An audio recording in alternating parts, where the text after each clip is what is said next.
Si vous avez l'une des 5 genres de boutons que je m'apprête à vous montrer dans cette vidéo dans les images, il faut faire très attention parce que c'est probablement une infection sexuellement transmissible que vous ignorez.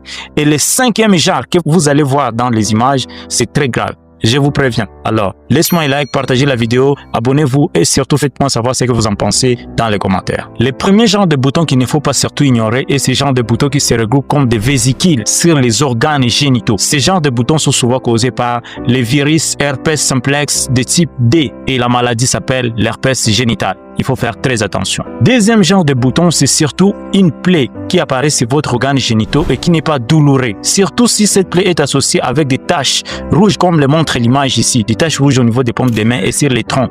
Là, il faut faire très attention parce que c'est probablement la syphilis au stade primaire ou soit secondaire. Troisième genre de bouton qu'il ne faut pas surtout ignorer est ce genre de bouton que vous voyez ici, qui apparaît comme des éruptions vésiculo-pistilleuses. Ce genre de bouton apparaît au cours d'un syndrome d'héréditaire et dans l'origine, on retrouve plus la chlamydia. Donc, il faut faire très attention. Quatrième genre de bouton que vous voyez ici, ce sont des éruptions purpuriques. Généralement, ça apparaît au cours d'une gonococcie disséminée ou bien de la blénorragie disséminée. Donc, faites gaffe. Et 5e genre de boutons qu'il ne faut pas surtout ignorer, ce sont des boutons qui apparaissent comme des éruptions maculopapillaires, surtout si vous êtes déjà adulte. Il faut faire très attention. Et si encore c'est disséminé partout sur le corps, il faut aller très vite à l'hôpital parce que ça arrive pendant la période de séroconversion de